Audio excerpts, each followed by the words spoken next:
Hey, what Toronto neighborhood used to be a destination for residents to go vacationing? And today there's a streetcar line that runs right through it? If you want to find out, stick around on Neighborhoods You Need to Know.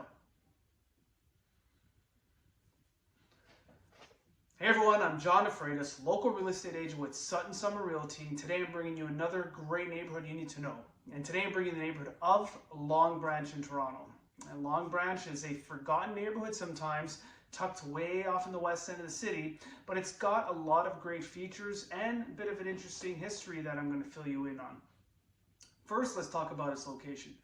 Long Branch is located way in the west end of the city. It borders Humber Creek to the west. It borders the 23rd Street to the east. It goes just north of Lakeshore to the north, and it goes right down to the waterfront in the south.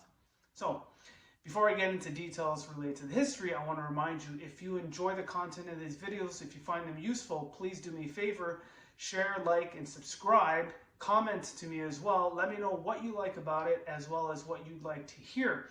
I'm here to fill you in as much information as possible related to the real estate market in the GTA, and I'd love to be able to improve the content for you. So, with that, a little bit of the history of Long Branch. So way back in the late 1800s, like I had said previously, residents of the city would actually find Long Branch to be a very remote location. So they would travel there, which would take hours and hours to get there, and they would actually vacation. Small cottages were built nearby, and they would vacation for a week at a time. There were a few very small amenities in the area, essentially a real cottage town. It was the Muskoka to the west of what Muskoka is today to our north. Now, you also had a lot of affluent people that would live in the city, and they built large residences in the area as well. So you would see some larger lakefront homes, not unsimilar again to some of the mansions you'll see on lakefronts in Muskoka. After a little while,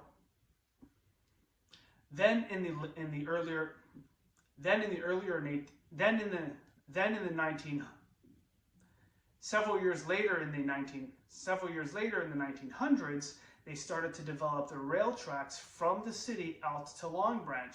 Well, you can imagine that changed everything. Now, this was no longer seen to be way out in the west end, away from the city, but was much more connected to the city. That is how people could travel to the west end of the city very easily, and then they started to develop properties. They found it much more inexpensive, so a lot of smaller cottage-style homes started to pop up everywhere until you had a much more larger burst of development that happened in the early 1900s into the mid-1900s. Today we understand Long Branch to be kind of a little bit of a forgotten area. It certainly is not gentrified like the rest of some of Toronto's neighborhoods, so it's probably considered a bit dated from that perspective, but it does have an interesting charm to it. It's filled with a lot of really quaint and great restaurants, some relatively well known, others not so well known, but little gems within the neighborhood. It also has significantly a lot of parks around the area. So if you're someone who loves the outdoors and loves to get outside, believe me, Long Branch is a neighborhood you want to consider. There's Marie Curtis Park, there's all sorts of parks down by the waterfront. It's got a lakefront promenade path, which is a residential street right down at the south end, just north of the lake, that has beautiful quaint homes and properties that people on wonderful summer and spring days use as a means to get exercise. It takes you right through several neighborhoods, as well as some great waterfront parks as well. There are also a lot of amenities in the area. There's great grocery stores, pharmacies, really all the amenities you would need within a neighborhood destination, within a neighborhood strip. So,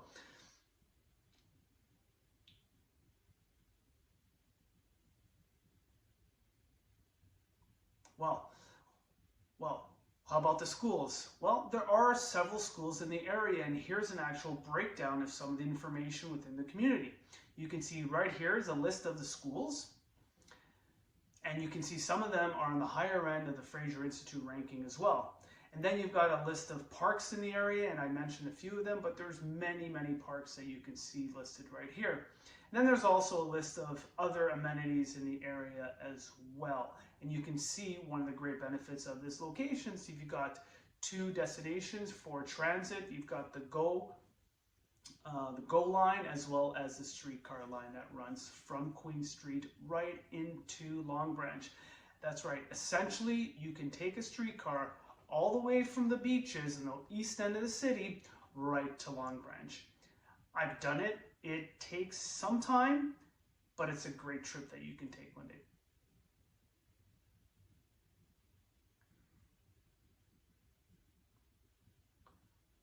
All right, now let's get into a little bit of details related to real estate.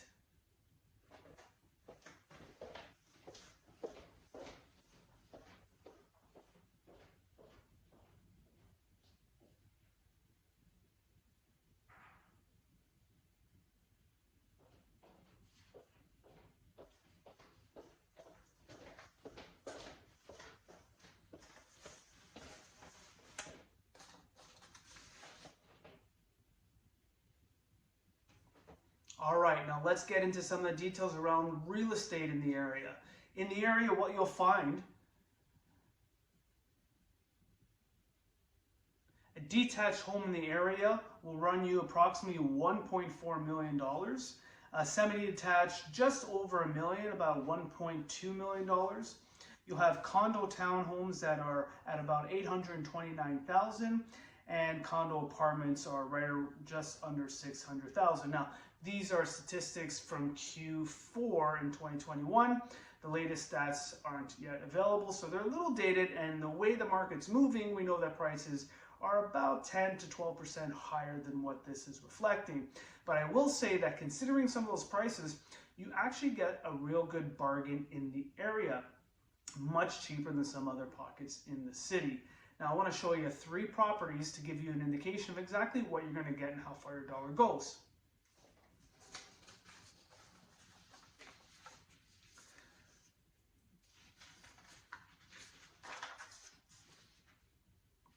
So this first property is a small bungalow that's located in Long Branch.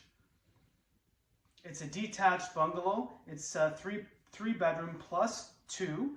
It's got 2 bathrooms, and it does not have a garage. You can see it sold just 2 weeks ago for $1.6 million. Yes, a very small bungalow, you can see that, but it's the 3 plus 2 sold for $1.6 million. Yes, you can see that, a very small bungalow sold for $1.6 million. You're asking yourself, that's not cheap, that's not affordable. Why would somebody pay $1.6 million for a small bungalow like that? Well, here's why. Here's an example of another home in Long Branch that just sold 22 days ago. It's a detached home that sold for $2.45 million. The lot size of this property is actually smaller than the lot size of the bungalow that I just showed you. So if you think about the $1.6 million price tag for the bungalow, add around $500,000 for renovating and building a new property, which is probably somewhat realistic, you're looking at hundreds of thousands in profit. So that is why people buy small bungalows like that in the area. So this property itself sold 22 days ago. You can see it's a 4+1. It's got 5 bathrooms, and it's right in the $2.5 million range. Lastly, I've got a condo apartment here that I want to show you. This one sold just a week ago. It's a 2+1. This condo itself is overlooking Maria Curtis Park and the lakefront. So if you've got a lakefront view, you're probably going to pay a little bit more than that, but I think this is a great bargain in this area. You can see it's got 2 bathrooms. It's a great location as well.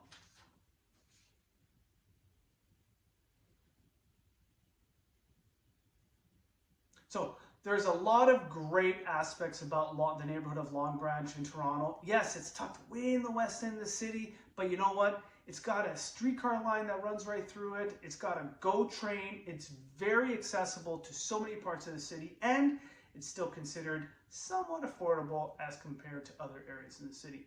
If you want to learn more about Long Branch and even how to invest in the area, give me a call. I'd love to talk to you about it. I'm John DeFreitas, local real estate agent with Sutton Summer Realty, bringing you another great neighborhood real soon. Take care, everyone.